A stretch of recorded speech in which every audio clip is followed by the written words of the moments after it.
నన్ను నేను ప్రూవ్ చేసుకోవడానికి నేను కష్టపడి పనిచేయాలి, నేను ఇందులో సాధించాలి, ఏమైనా అయ్యి తీరాలి అంటూ చాలా స్ట్రాంగ్గా నేను అనుకున్నాను. లేకపోతే నాకు జీవితం లేదు అనుకున్నాను. అలాంటి పరిస్థితుల్లో సినిమా ఇండస్ట్రీలో, ఫిల్మ్ ఇన్స్టిట్యూట్లో నేను ట్రైనింగ్ తీసుకోవడం ఏంటి, సినిమా అవకాశాలు రావడం ఏంటి, అవి సద్వినియోగపరచుకోవడం ఏంటి, దాన్ని ద బెస్ట్ నేను చూపించుకోవడం ఏంటి, అక్కడ ఉన్నటువంటి డైరెక్టర్స్ వీళ్ళందరి చేత వావ్ అనిపించుకోవడం ఏంటి, అందరి దృష్టి నా మీద ఉండేలాగా నేను ఎక్కువగా యాక్టివ్గా ఉన్నటువంటి ఇవన్నీ నాకు దోహదపడి సినిమాలతో సినిమా అలాగా అంచెలంచెలుగా నేను ఈ రోజున మీరు చూస్తున్న ఈ స్థాయికి నేను వచ్చాను. ఇక్కడ ఏంటంటే ఏమైనా సరే రెండు చేద్దాం, ఏమో జీవితం ఏమవుతుందో అనే అభద్రతా భావంతో ఉండే కంటే కాదు, ఖచ్చితంగా అనుకుంటే సాధించవచ్చు, నాలో టాలెంట్ మీద నాకు నమ్మకం ఉంది, నేను సాధించగలను, కాబట్టి అది వద్దు అనుకుంటూ మైండ్ షిఫ్ట్ చేసుకుని దీని మీద ఫోకస్ పెట్టాను సరే, అక్కడ నేను సఫలీకృతుడయ్యాను. అదే శరాణి చెప్పేది. ఎక్కడ డౌట్ ఉండకూడదు. ఆ ప్రొఫెషన్ నీకు ఇష్టమైన ప్రొఫెషన్ అయ్యి ఉండాలి, దాని మీద నువ్వు ఇంట్రెస్ట్ పెంచుకోవాలి, అది సాధించడానికి కష్టపడి పనిచేయాలి, ఒళ్ళొంచి పనిచేయాలి, అది కూడా స్మార్ట్గా పనిచేయాలి.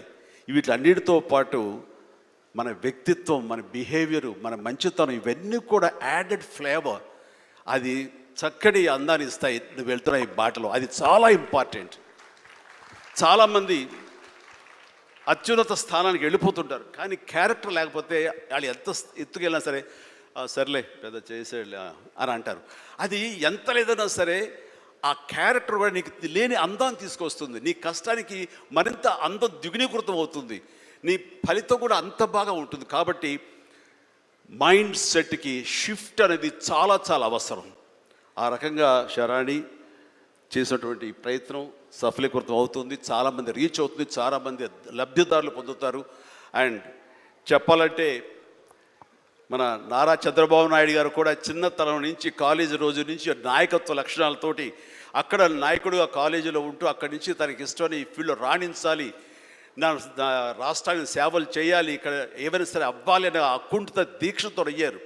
ఆ రోజున రామారావు గారు ఉంటారని ఆయన పాలిటిక్స్కి వస్తారని కాదు, ఆయనకు మీద నమ్మకం. ఆయన అట్లా ఏ మారుమూలు ఉన్నా నేను ఎట్లయితే యాక్టింగ్ మీద నా నమ్మకంతో నేను ఎలా ఉన్నానో అలాగే నాయకత్వ లక్షణాలతోటి పాలిటిక్స్లో రావాలి, రాణించాలి, ఇతోధికంగా ఎంతో సేవలు చేయాలని అనుకున్నారు. కాబట్టి నాయకుడిగా, స్టూడెంట్ నాయకుడిగా, విద్యార్థి నాయకుడిగా ఉన్న ఆయన పాలిటిక్స్లో రావడం ఏంటి అనుకోని పరిస్థితుల్లో అవకాశాలు వస్తే వాటిని చేజిక్కించుకుని వాటిని ఆసరాగా తీసుకుంటూ అంచెలంచెలుగా ఎదుగుతూ ఈ రోజున మనం చూసేటువంటి అద్భుతమైనటువంటి ఒక మహానాయకుడిగా ఎదిగారు. ఆయన దిశానిర్దేశంలో, ఆయన నాయకత్వంలో హైదరాబాద్ దగ్గర నుంచి ప్రతి నగరం, అంటే ఫస్ట్ ఇండియాలో ఆఫ్టర్ బెంగళూరు మళ్ళీ అలాంటి ఐటీ నగరంగా, అంటే ఎంత విజనరీ అంటే ఫ్యూచర్లో ఇది డెఫినెట్గా ఈ రోజున మనం అనుకుంటున్నాం డిజిటలైజేషన్, ఆ రోజున అంత ఉధృతంగా లేదు, అలాంటి దాన్ని అయ్యి తీరుతుంది ఆయన అన్నారే.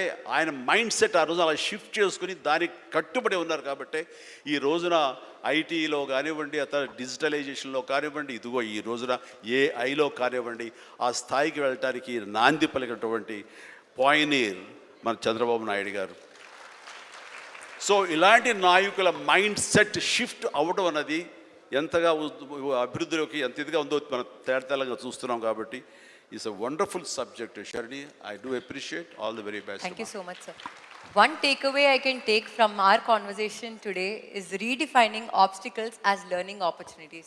I'm sure CBN sir and Chiranjeevi sir, meedaru you'll agree with me that life lo manam enno challenges edurkuntam. Kam eppudaithe aa challenges nunchi manam positive learnings teeskuntamo, there is a scope for growth and there is a scope for learning more. So that enthusiasm, that ambition, so ఎప్పుడైతే ఆ takeaways నిజంగా pure from heart ఉంటాయో you can excel more in life.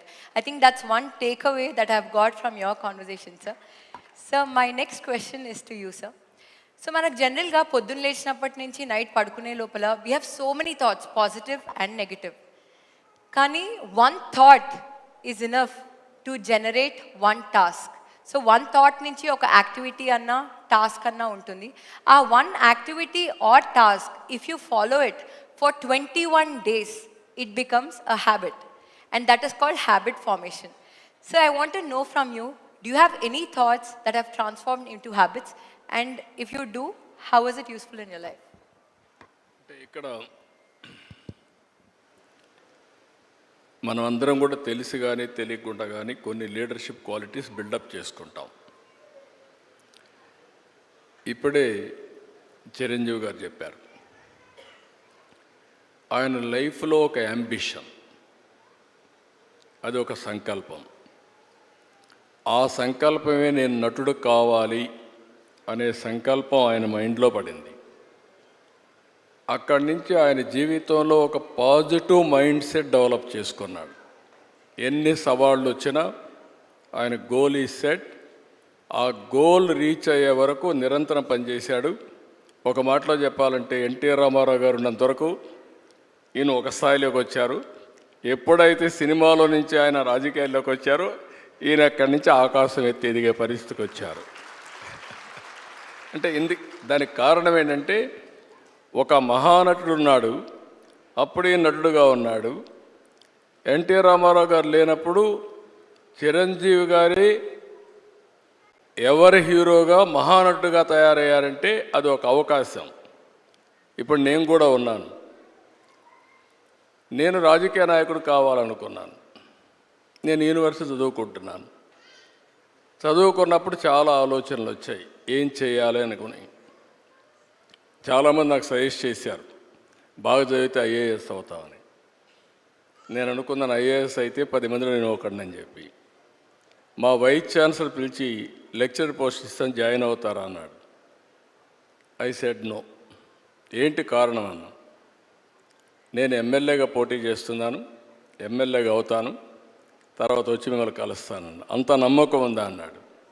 తప్పకుండా గెలుస్తానని చెప్పి వెళ్ళాను. అంటే ఒక నమ్మకం, ఒక సంకల్పం. నేను ఎమ్మెల్యే అయ్యాను ఫస్ట్ టైం.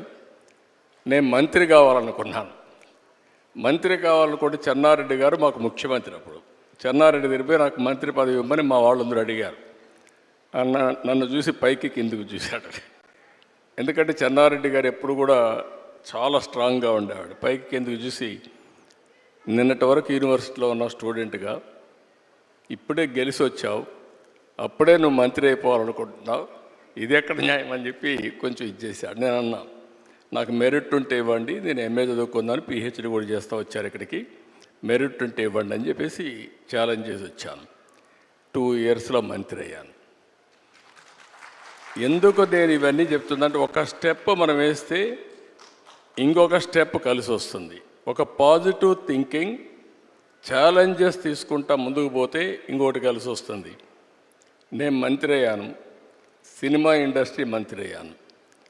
అప్పట్లో అంజయ్ గారికి పెద్ద క్యాబినెట్, మా జంబో క్యాబినెట్, 60 మంది 62 మంది క్యాబినెట్లో ఉన్నాం. అప్పుడు అన్ని పోర్ట్ఫోలియో రాసి నాకు ఒక పోర్ట్ఫోలియో రాశాడు. ఆ portfolio archives, archaeology, cinematography, film industry, libraries. దేనికి కూడా జిల్లాలో ఆఫీసర్లు ఉండరు.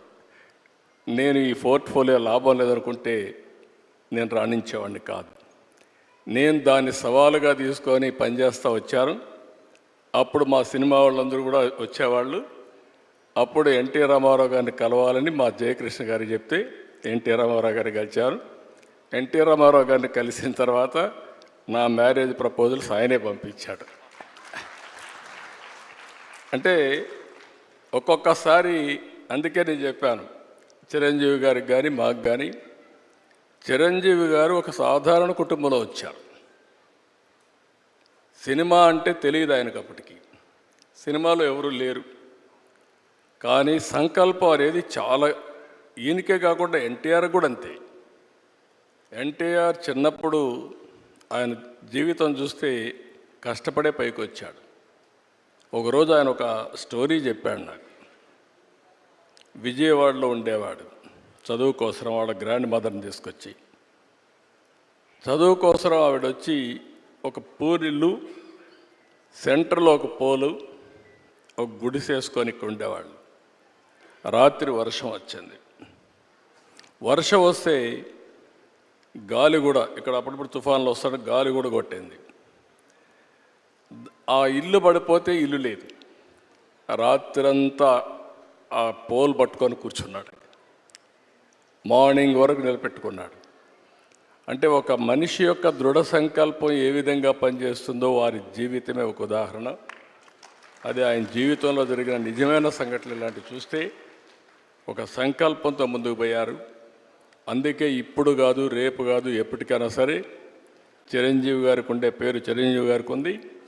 పౌరాణిక పిక్చర్లో మళ్ళీ ఎవరన్నా రాణించాలంటే ఎన్టీఆరే పుట్టి మళ్ళా నటిస్తే తప్ప వేరే వాళ్ళకి సాధ్యం కాదు. రాజకీయాల్లో కూడా ఆయన ఉండింది చాలా తక్కువ సమయం, 12 సంవత్సరాలు. ఒక చరిత్ర సృష్టించారు. అంటే ఆ సంకల్పం అనేది అలాంటి సంకల్పం.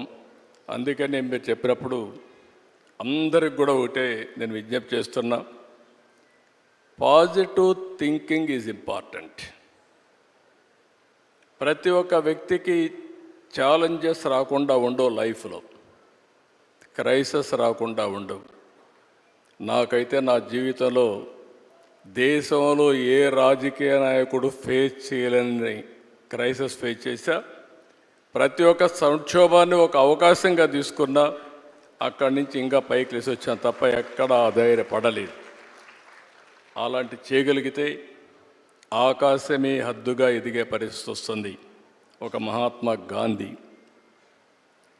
ఒక సాధారణ కుటుంబం, ఒక అంబేద్కర్ గారు, ఒక మామూలు కుటుంబం. ఇప్పుడు మనమైనా బెటర్.